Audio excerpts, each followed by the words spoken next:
그러면 이제 여기 이클립스 상에서 파일을 만들고 소스 코드를 작성해서 실행까지 해볼게요.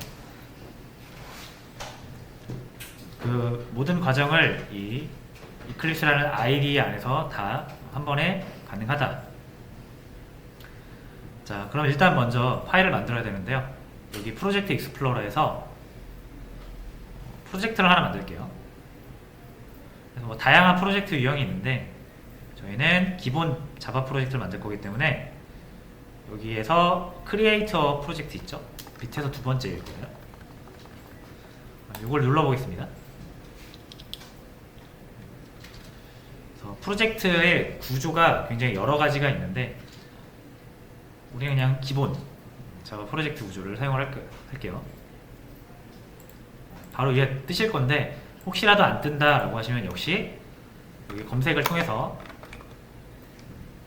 자바 프로젝트를 찾을 수가 있습니다. 자, 주의하셔야 되는 거예요. 자바 프로젝트 요거랑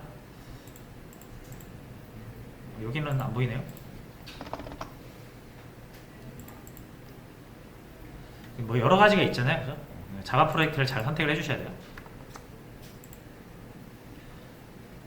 자, 요걸로 넥스트 해주시고 이제 프로젝트 이름을 정해주시면 됩니다.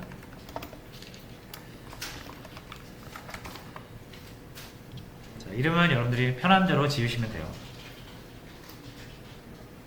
자, 그리고 이제 넥스트를 한번 해볼게요. 일단 여기 여러 가지 설정 값들이 있잖아요. 이런 것들은 안 건드셔도 돼요.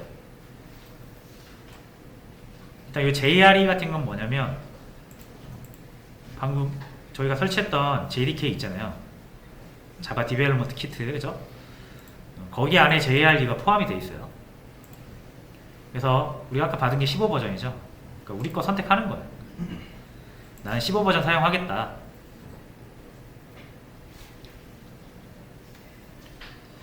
자,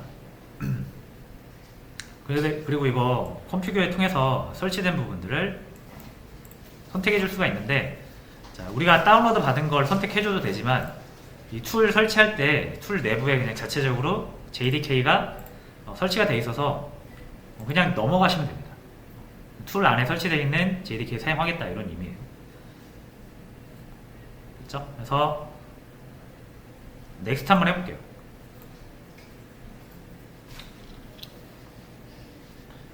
자, 그럼 여러분이 이제 프로젝트 하나 만들면 src라는 폴더가 하나 생기거든요. 이게 뭐냐면 이 src 폴더에 만들어진 자바 파일을 대상으로 하겠다는 얘기예요. 그러니까 뭐 아무거나 다 해석해서 실행해버리면 안 되잖아요. 그래서 이 프로젝트는 요 example 1에 있는 src 폴더 안에 있는 자바 파일만을 대상으로 하겠다는 얘기고요.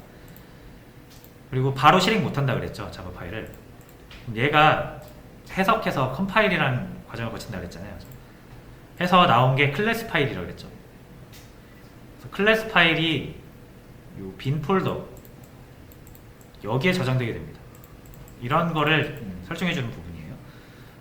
물론 그냥 진행하시면 됩니다. 일단은 내용이 나왔으니까 소개를 드리는 건데 지금 뭐 모르고 넘어가셔도 됩니다. 그냥 딱 알아만 두세요. 빈 폴더라는 곳에 클래스 파일이 생기는 거예요. 그래도 한번 이제 확인을 해볼게요. 자, 이렇게 해서 이제 피니시 합니다. 모듈 네임 돼 있는데 돈 크리에이트 해주세요. 돈 크리에이트.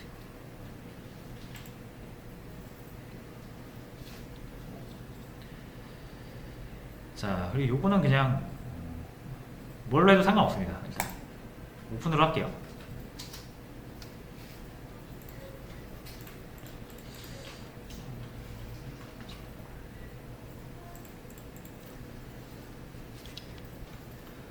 자, 그리고 나서 이 파일, 이 프로젝트를 이렇게 트리를 한번 열어보면 src라는 폴더가 보이죠? 여기에 자바 파일을 만드시면 돼요. 자, 만들어 보겠습니다. new. 자, 그럼 뭐 파일 되게 여러 가지가 있잖아요. 자, 클래스 파일이라고 있어요. 클래스. 요걸로 만들어 주시면 돼요. 자, 한번 만들어 볼게요. 요걸로 만들면 알아서 확장자가 .java인 파일이 만들어집니다. 그래서 요거 선택을 하시고, 자, 이름은 보통 메인으로 많이 시작을 합니다. 그래서 이름 지으실 때 제일 앞에 문자는 꼭 대문자로 써주세요. 앞에는 대문자, 나머지는 소문자. 자바에서 이름을 짓는 규칙입니다. 자, 하고 여기 밑에 체크박스가 4개가 있는데 제일 위에 거 public static void main 요거 체크를 해줄게요.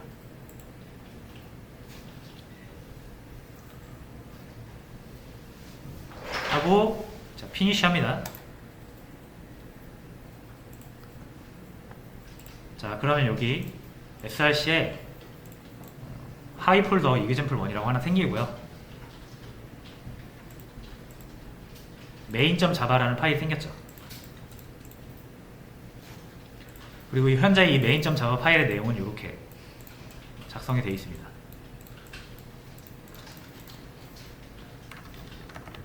자, 일단 글씨가 좀 작잖아요. 저 같은 경우는 이제 여러분들 보기 좀 불편하실 수 있으니까 좀 키울 거예요. 그래서 글씨를 키우고 싶으시면 저랑 똑같이 하시면 됩니다. 여기 윈도우에 프리퍼런시스라고 있어요. 이 ID 프로그램의 여러 가지 부분을 설정할 수 있는 그런 곳인데, 자, 실행을 해볼게요. 다양한 것을 설정할 수 있어요. 되게 많죠? 그러니까 이런 거 너무 많다고 항상 걱정하실 필요가 없습니다. 우리가 필요한 것만 그냥 쓰면 돼요. 자, 여기서 이제 검색을 할 건데 폰트라고 검색을 할게요. 폰트.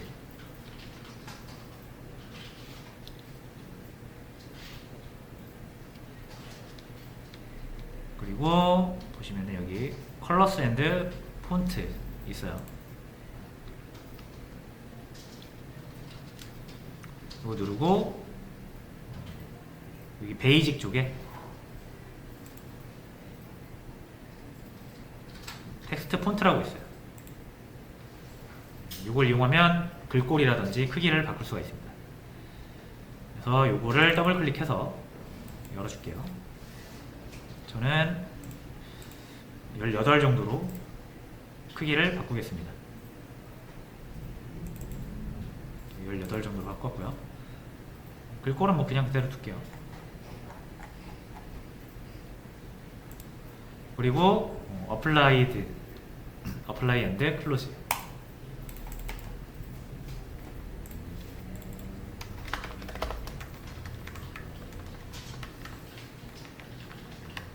자, 됐죠?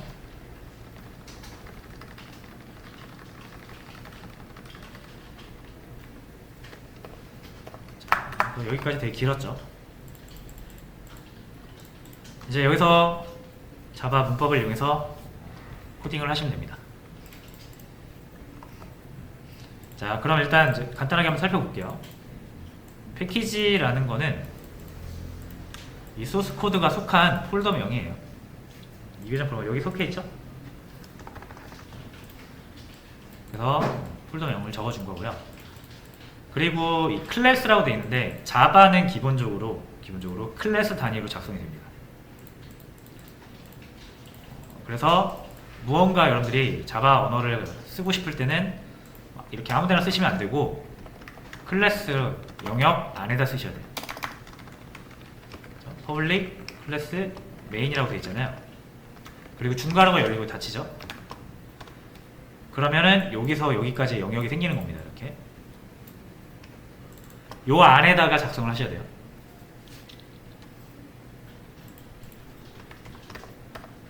자, 그래서 자바는 클래스 단위로 작성을 한다. 그럼 이제 원래는 이렇게 비어 있을 건데 요 안에다가 자바 뭔가 작성하면 돼요. 그래서 근데 제일 먼저 작성하게 된 게 뭐냐면 public static void main. 여러분이 작성 안 하셨지만 아까 체크박스 하나 체크했잖아요. 이거 대신 만들어주는 체크박스입니다. 원래 이렇게 자동으로 생기진 않아요. 직접 적어야 되는데 아까 툴에서 설정을 해가지고 알아서 만들어준 거죠. 자, 그래서 이 메인은 뭐냐면 메인 역시 보시면 중괄호가 열리고 닫히죠. 그래서 이렇게 영역이 생깁니다.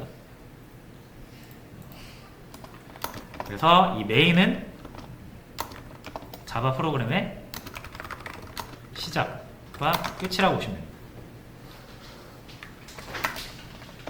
여기서 시작해서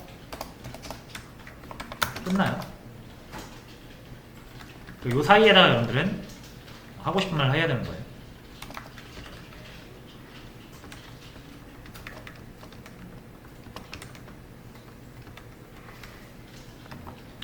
그렇죠? 자, 그래서 지켜주셔야 되는 부분은 첫 번째로 자, 클래스 이름, 요 메인이죠. 메인 반드시 파일명과 같아야 한다. 자, 파일 이름이 메인.java죠. 메인이잖아요. 메인. 근데 클래스 이름을 테스트로 한다? 안 됩니다. 이것과 이 이름이 일치해야 됩니다. 자, 왜 그런가? 이유는 없습니다. 언어에 뭐 이유가 있나요? 약속이지. 자, 해서 이렇게 맞춰줘야 되고요. 그리고 요거 메인 있죠, 요거. 자, 요거는 이름을 뭐 꼭 메인으로 안 해도 돼요. 이 파일 이름을 메인으로 안 하고 테스트로 이렇게 했다. 그럼 클래스 명만 이것만 맞춰주면 됩니다. 그러니까 여기가 꼭 메인일 필요는 없어요. 근데 얘는 무조건 메인이어야 돼요. 이름. 여기 이렇게 테스트를 한다? 안 됩니다. 메인 역시 요거 약속이에요. 자바 프로그램에서 시작을 의미하는 것은 반드시 요 메인이라고 작성을 해야 된다고 약속이 되어 있습니다. 이 형식도 그대로 다 지켜줘야 돼요. 그래서 옛날엔 자바 처음 배울 때 이거부터 외우게 시켰거든요. 근데 요새는 안 해도 돼요. 알아서 만들어주잖아요. 자, 어쨌든 요 메인이라는 게 꼭 있어야 된다. 됐고요. 자, 그리고 여기 지금 제가 요렇게 빗금 2개 치는 게 있고 안 치는 게 있을 거예요. 그래서 빗금 2개 치는 거 요거는 주석이라고 합니다. 주석. 자, 주석은 자, 이렇게 자바 우리가 이 명령어를 나열할 때 자바 문법에 맞게 나열해야 되잖아요. 그죠? 근데 내가 그냥 메모하고 싶은 거 있죠. 메모하고 싶은 거. 그냥 개인적으로 메모하고 싶은 거. 자, 개인적인 메모는 그냥 뭐 한글로 하는 게 편하잖아요. 이거를 뭐 자바 문법에 맞춰서 메모를 할 수는 없죠. 그죠? 개인적인 메모를 하고 싶은데 이거를 그냥 코드상에 적어버리면 이거 자바 컴파일러가 해석하려고 하거든요.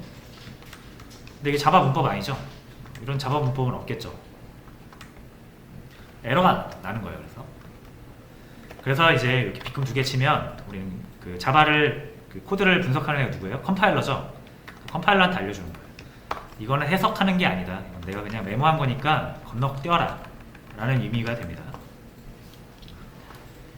그래서 빗금이 안 쳐진 거 이런 부분만 해석을 하는 거죠. 이렇게 빗금 쳐진 부분은 신경 안 쓰고 넘어갑니다. 그렇죠? 그래서 주석은 개인적인 메모를 작성하실 때나 아니면 잠깐 코드를 실행시키지 않을 때 사용해도 되겠죠.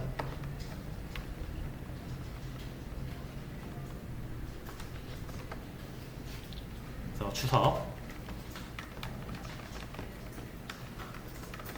되게 자주 쓰고 중요한 거고요. 여러분들 코드에 짠 다음에 이 코드가 뭐 하는 건지 적어놔야 나중에 다시 볼 때 이해가 되겠죠. 주석을 잘 코드에다 주석을 다는 것은 기본 소양입니다. 개발자의 기본 소양이에요. 자, 그래서 일단 빗금 2개 치면은 주석이라고 지금 제가 알려드렸는데 이렇게 해도 되고 단축키가 있어요. 단축키. 컨트롤 누르고 슬래시 눌러보시면 이렇게 토글 형태로 풀었다가 설정했다가 할 수 있습니다. 컨트롤 슬래시예요. 슬래시는 물음표 키랑 같이 있는 겁니다. 자, 이렇게 있을 때 컨트롤 슬래시 하면은 이 커서가 있는 딱 라인만 주석이 되거든요. 보시는 것 같이 첫 번째 줄만 되죠. 근데 이제 여러 줄 하고 싶을 수 있잖아요. 그죠? 그럴 때는 이렇게 드래그 하신 다음에 선택을 하신 다음에 그 상태에서 컨트롤 슬래시 하면은 선택된 부분이 다 주석 처리가 돼요.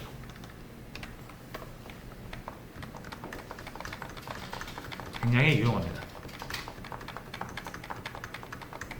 그렇죠? 그래서 이렇게 주석 처리하는 방법을 알아봤고요.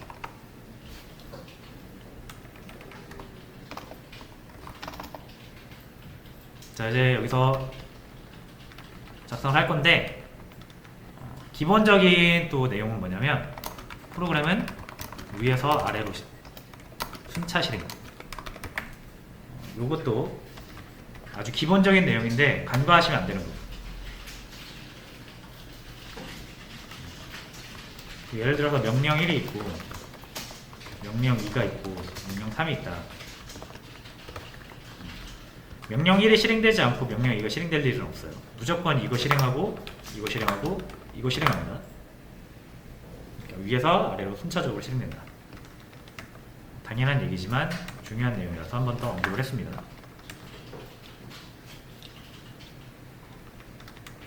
자, 그럼 한번 이제 명령을 하나 작성해서 실행을 해볼 건데 가장 먼저 하게 되는 건 역시 출력이 되겠습니다. 여러분들이 어떤 언어를 배우시던 간에 가장 먼저 배우는 건 출력이 될 거예요.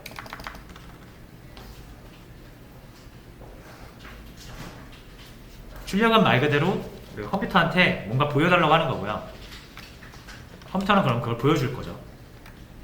근데 어디에다 보여주냐면 가장 원시적으로 기본적으로 프로그램과 우리가 소통할 수 있는 부분은 아까도 말씀드린 콘솔 창이에요. 여기 아까 여기서 나온 거 보셨죠? 근데 이제 요 프로그램과 요 프로그램은 서로 다른 프로그램이잖아요. 그죠? 그래서 이 ID에 직접 이거를 심어놨어요. 이거를. 명령 프로그램을 요 ID 여기 프로그램 안에 심어놨어요. 그게 아까 저희가 살펴봤던 콘솔 창입니다. 저는 지금 사라져가지고 다시 열게요.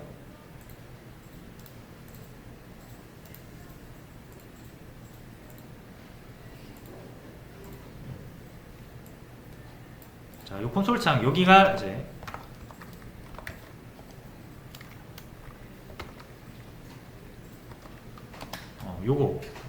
요게 그냥 여기 붙었다고 보시면 돼요.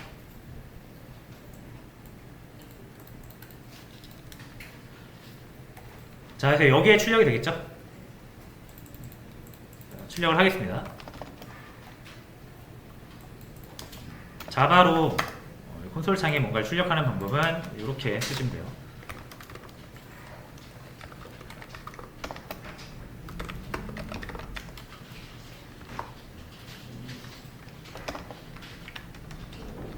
그 프로그램 코딩을 하실 때 대소문자 구분은 매우 중요합니다.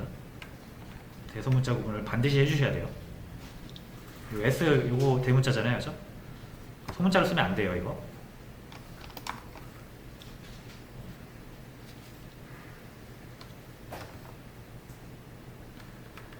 자, 요게 이제 자바 문법으로, 자바 언어로 출력하라는 의미의 명령어가 되겠고요.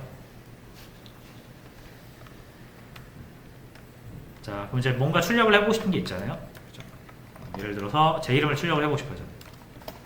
이렇게 출력을 합니다. 이 괄호 안에 요 내용 있죠? 요게 출력이 돼요.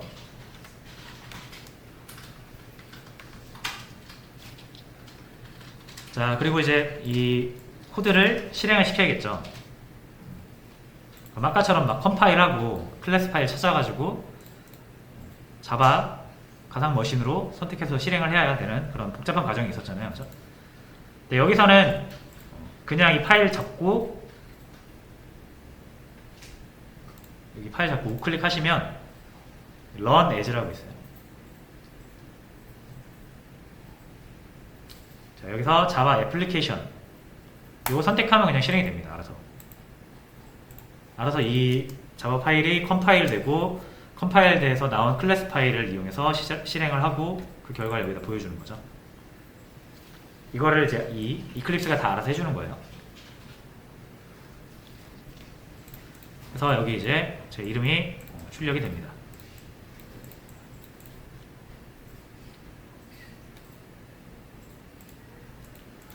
자, 됐죠? 그리고 만약에 여러분들 이 test.java 요거의 진짜 이 실행 파일은 클래스 파일이라고 그랬잖아요. 그죠? 그걸 보고 싶으면 아까 빈 폴더에 이 클래스 파일이 저장된다고 그랬죠? 그래서 요거를 우클릭 하신 다음에 요 example1 요 폴더를 우클릭 하신 다음에 properties 다시요. 클릭하신 다음에 properties 이 로케이션 쪽에 이렇게 버튼이 하나 있는데 누르면은 이렇게 탐색기로 이렇게 확인해 볼 수가 있어요. 자, 여기서 위로 한 칸 올라가고 빈 폴더 있죠? 여기를 들어가 보면 똑같은 폴더 구조가 있고요. test.class라는 파일을 볼 수가 있습니다. 이게 실행되고 있는 거죠.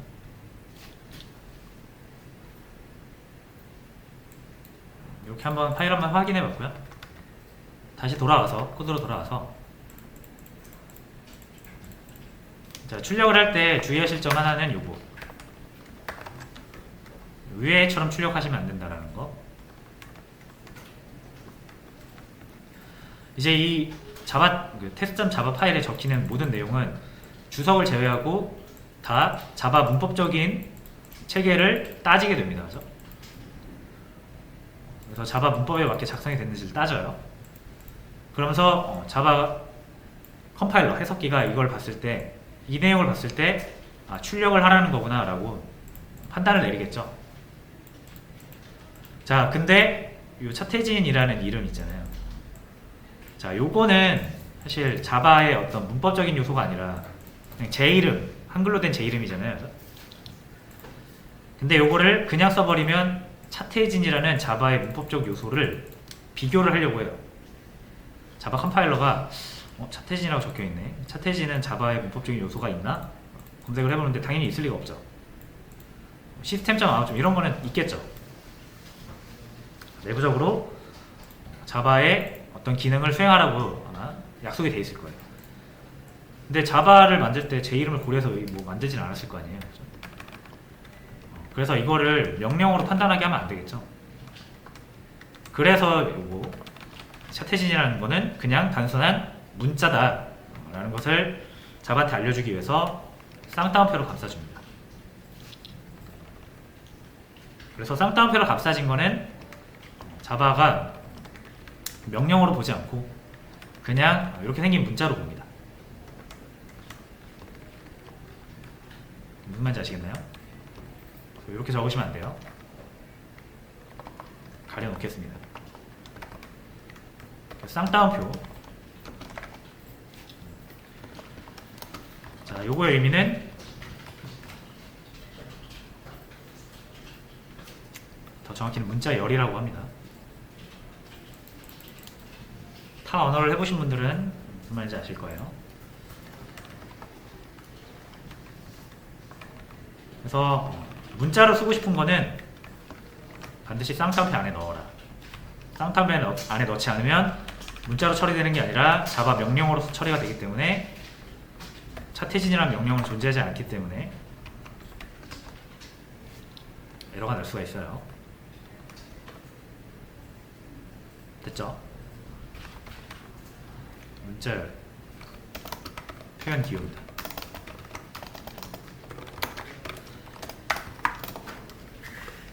자, 그 다음에 이렇게 한번 해볼게요. 또. 이번에는 숫자 10을 출력을 해볼게요.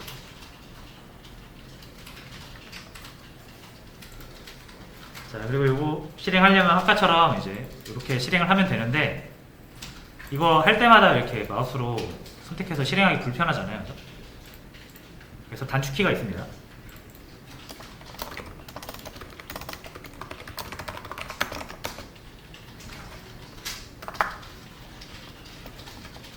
F11 누르시면 돼요. 그리고 주석 단축키를 여기다 적어드릴게요.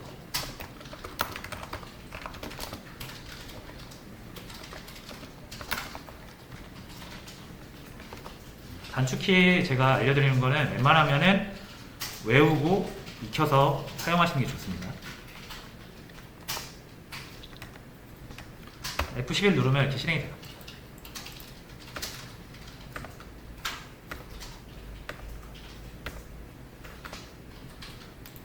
그래서 이 10이 나왔죠? 10보다는 1이 나을 것 같아요.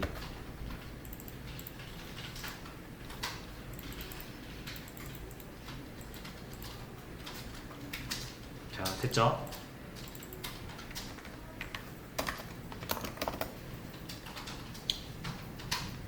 출력을 할 때는 이제 쌍따옴표를 이용해서 출력을 할 수가 있는데, 자, 그럼 제가 이제 여기다가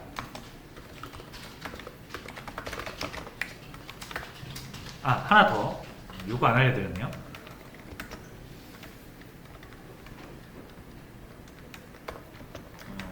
요 밑에 여기다 적죠. 자, 이런 표현이 있죠. 요거 이름은 세미콜론이라고 합니다. 요거 점하고 컴마하고 같이 찍혀있는 거, 요게 필수예요. 필수. 하나의 명령이 끝나면 붙인다. 그래서 명령과 명령을 구분하는 용도예요.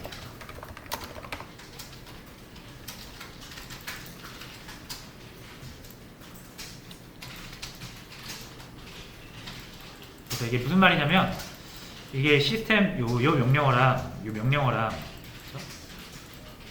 이렇게 우리가 줄을 바꿔서 작성하면 뭔가 이게 두 개가 딱 구분이 되잖아요. 자, 근데 컴퓨터는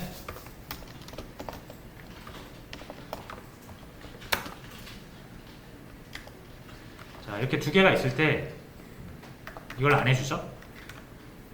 얘는 이 코드를 어떻게 읽냐면 한 줄로 읽어요. 이렇게. 우리가 이렇게 두 줄로 작성을 해도 컴퓨터 실행할 때 이렇게 한 줄로 실행합니다. 그러면 이 명령의 끝이 여기서 여기까지인지 여기까지인지 모르겠죠, 컴퓨터가. 그렇죠? 그래서 정확히 요 중간을 딱 끊어서 요거랑 요거를 구분할 수 있도록 해주는 게 세미콜론의 역할이에요. 그래서 요게 없으면 당연히 실행이 안 되겠죠. 이거 없으면 이 하나를 명령으로 인식할 거거든요. 이런 명령은 없단 말이에요. 그죠? 그래서 정확히 명령이 끝나는 부분을 잘 끊어서 구분할 수 있게 해줘야 됩니다. 그때 사용하는 게 세미콜론이고요. 안 적으시면 에러 나요. 자, 됐고, 자, 그럼 이제 세미콜론까지 소개를 드렸으니까 이번에는 자, 컴퓨터가 제일 잘하는 게 뭐라고 생각하세요?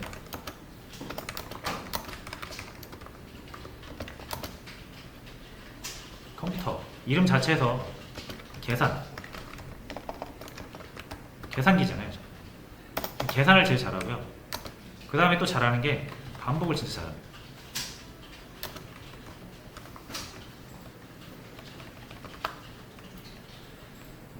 그래서 이제 계산을 한번 시켜볼 거거든요. 자, 그럼 1 더하기를 해볼 건데, 더하기 기호 이용해서 더할 수가 있습니다. 자, 그럼 1과 1을 더했으니까 결과 2가 나오기를 기대를 하는데, 자, 이거 실행을 해볼게요. 2가 아니라 1, 1이 나왔죠. 자, 그래서 요거 요거는 이 쌍따옴표가 위에서 보신 것처럼 문자 표현 기호잖아요. 그러면 여기서 이 보이는 1은 한 개라는 의미를 가진 숫자 1이 아닙니다. 그냥 생김새가 이렇게 생긴 문자예요. 요 11도 11개 아니에요. 이렇게 1처럼 생긴 문자 두 개가 덩달아 연결돼서 나온 거예요. 그죠? 전혀 이 1이라는 거, 한 개라는 의미를 찾을 수 없습니다. 컴퓨터는 여기서 하나라는 의미를 찾아낼 수가 없어요. 여기서도 하나라는 의미를 찾아낼 수가 없기 때문에 2가 나오는 게 아니라 이렇게 생긴 거 두 개 그냥 연달아서 보여주는 거예요. 자, 그래서 계산을 할 거면 숫자를 줘야 되는데 우리가 숫자를 안 주고 뭘 줬다? 문자를 줬다. 숫자는 어떻게 주냐? 숫자는 이 쌍따옴표 없애버려야 됩니다. 쌍따옴표가 없으면 이 숫자로 인식해요.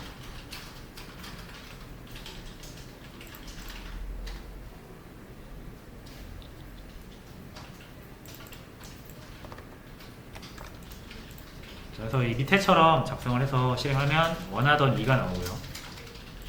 위에 거는 산술연산이 아니라 그냥 문자 1처럼 1같이 생긴 문자 두 개를 그냥 연달아서 보여준 거죠.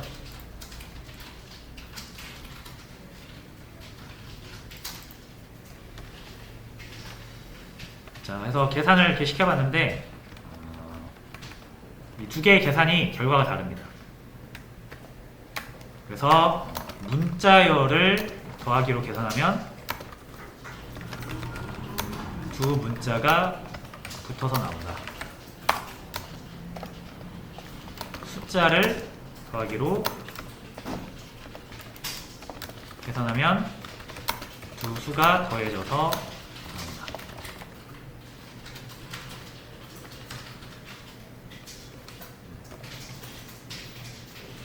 그러니까 똑같은 플러스 기호를 사용해서 계산을 하는데 그게 문자냐 숫자냐에 따라서 이제 다른 거죠, 결과가.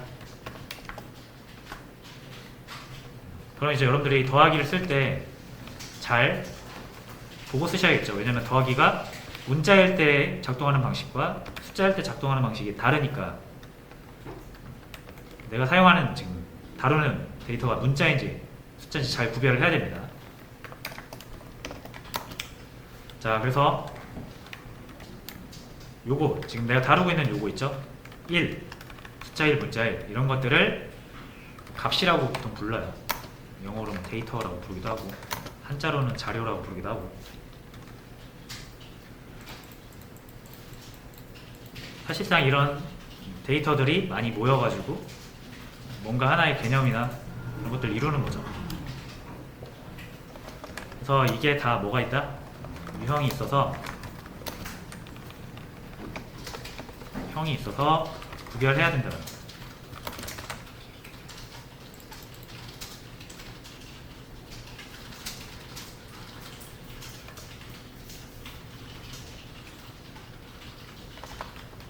됐죠? 그래서 이거를 뭐라고 하냐면 데이터마다 유형이 있다고 그랬잖아요. 그렇죠?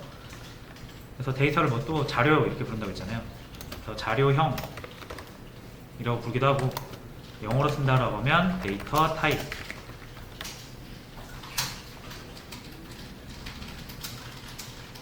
같은 말입니다.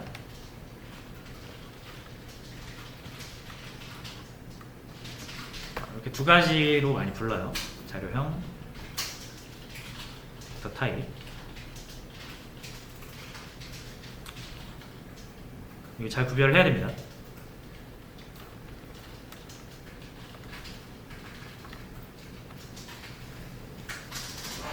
자, 그래서 숫자 타입, 숫자 유형, 문자 타입, 문자 유형 이렇게 부르고요. 자, 그럼 숫자 타입을 정말로 이렇게 한글로 숫자 타입 이렇게 하진 않겠죠. 자바에서 숫자 타입을 일컬어서 인트라고 합니다. 문자열 타입을 일컬어서 스트링이라고 합니다.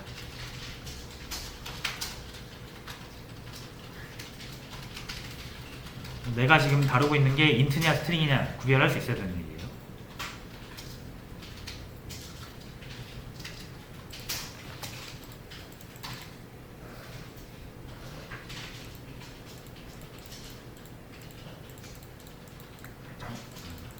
항마다 처리되는 방식이 다르고